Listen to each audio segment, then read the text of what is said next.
राजेंद्र नगर के 4th grade के employee हैं और जिनको लालू यादव की कृपा से रेलवे की नौकरी मिली। देश देख रहा है और बिहार का बच्चा बच्चा देख रहा है। आपको इतने बुरे परिणाम भुगतने पड़ेंगे जिसका आपको अंदाजा नहीं। एक गरीब के नेता को, पिछड़े के नेता को कहीं ना कहीं ये परेशान करने का षड्यंत्र है। और ये है श्री हेदानंद चौधरी, जिसको 3 महीना पहले पुलिस ने गिरफ्तार किया, जो रेलवे कॉम्प्लेक्स राजेंद्र नगर के 4th ग्रेड के एम्प्लॉई हैं और जिनको लालू यादव की कृपा से रेलवे की नौकरी मिली।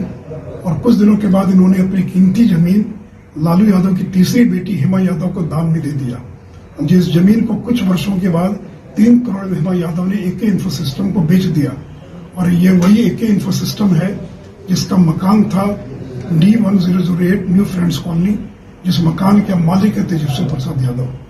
तो आखिर तेजस्वी यादव बताएं कि 29 साल की उम्र में 52 संपत्ति के मालिक कैसे बन गए। इन सारी बातों का खुलासा इस पुस्तक में हम लोगों ने किया है। और इससे अगर हिम्मत है नीतीश कुमार में, ललन सिंह में या किसी राष्ट्रीय जनता दल के नेता में, कि इसमें जो आरोप लगे उन आरोपों को खारिज करें और बिंदुवार इन आरोपों का जवाब दें। पॉलिटिकल पार्टी जो है वो जनता के पर भरोसा करना चाहिए, ना ही कि अपने पॉलिटिकल पार्टी को डराना चाहिए। तो आज देश में इस तरीके का व्यवस्था बन चुका है कि अपने दुश्मन को टारगेट किया जा रहा है।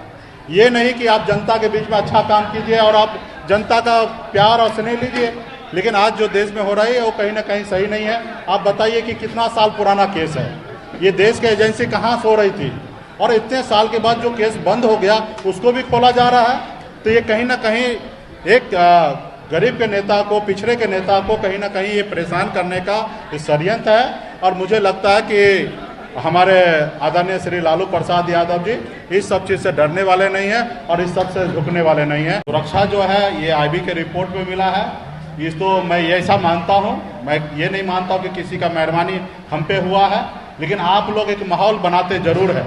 लेकिन ऐसी बात नहीं है, ऐसी बात होता तो हम छपरा में चुनाव नहीं लड़ते। आपके समक्ष सीधे तौर पे प्रस्तुत हो रहा हूं। अब सूत्रों के हवाले से खबर चलाई जा रही है कि 500 करोड़, 600 करोड़, 700 करोड़ आया। ये साहब ये सूत्र हैं कौन? CBI ED वाले बीजेपी के दफ्तर में बैठे हैं या बीजेपी वाले CBI ED के दफ्तर में बैठे हुए हैं? सनद रहे, आपको शायद याद नहीं होगा कि 17 में कहा गया था कि 8,000 करोड़ का ट्रांजैक्शन हमारी सांसद मीसा जी के घर मिला साहब। उसके बाद 1,000 करोड़ का एक मॉल मिला।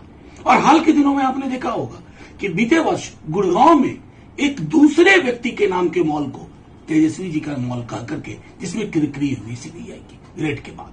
तो मैं सिर्फ इतना कहना चाहता हूं, ये जो उत्पाती सूत्र है ना, इन्हें पहले अपने कागजात दुरुस्त कर लेने चाहिए। अगर वो 8,000 करोड़ 17 वाला, 1,000 करोड़ हाल वाला गुड़गांव मॉल क्या आसमान लील गई, जमीन खा गई, या आपने बीजेपी के जन्म दिए हुए इन सूत्रों को, मैं समझता हूं मीडिया के माध्यम से, ED CBI के सोर्सेस के हवाले से आप सिर्फ आपका काम है खंडित करना, सिर्फ आपका काम है कि किसी को बदनाम करने की साजिश रखना। मैं सिर्फ इतना कहना चाहता हूं, देश देख रहा है और बिहार का बच्चा बच्चा देख रहा है। आपको इतने बुरे परिणाम भुगतने पड़ेंगे जिसका आपको अंदाजा नहीं।